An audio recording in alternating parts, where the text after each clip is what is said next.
How did Ashuri dynasty conquer a Sunni-majority Egypt? In the year 969 CE, an ambitious expedition set forth across the sands of North Africa, intent on forging a new chapter in the storied lands of Egypt. The Fatimid dynasty, a revolutionary Shia Islamic caliphate, had emerged as a formidable power in the Maghreb region, driven by the vision of its charismatic leader, Al-Muizz lead-in Allah. The plan to conquer Egypt, long under the rule of the Sunni Ikhshidid dynasty, was meticulously devised with strategic acumen and deeply motivated by religious and political aspirations. As Al-Muizz watched over his realm, he entrusted his resolute general, Jawhar al-Siqilli, with the formidable task of leading the Fatimid forces into Egypt. A man of experience and ingenuity, Jawhar was acutely aware of the challenges that lay ahead.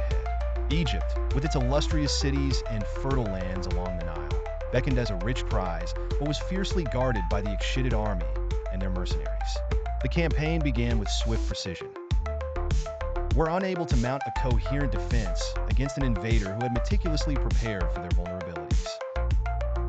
The Fatimid army crossed the border with meticulous organization, ensuring supply lines were maintained and presenting themselves not merely as conquerors, but as liberators destined to fulfill a divine mandate. As Jawhar's forces moved, the people of Egypt watched with trepidation and curiosity.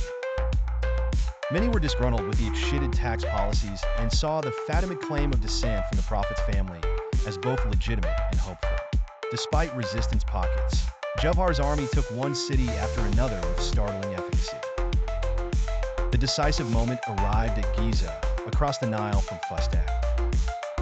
With brilliant logistical prowess, Jawhar encircled the city, systematically isolating the Ikhshidid garrison and demanding their surrender.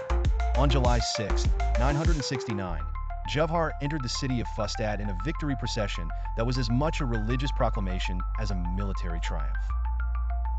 The banners of the Fatimids, bearing the inscription of their religious mantra, flew high.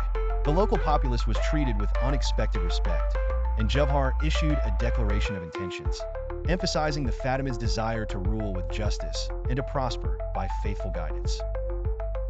Upon receiving word of Egypt's conquest, Al-Muizz set off from his North African capital to make Egypt the seat of his new empire. Cairo, meaning the victorious, was established as the new capital, destined to become a beacon of Shia Islam and a formidable center of learning and culture for centuries to come. This conquest was symbolically significant, not only as a geographical shift of power, but also as the consolidation of Shia influence in a region that had long been a stronghold of Sunni dominance. Under the Fatimids, Egypt flourished, with Cairo developing as a thriving metropolis adorned with breathtaking architecture. How do we interpret the legacy of the Fatimid Caliphate today? Please like, share, leave a comment below. Subscribe to our channel for more fascinating insights.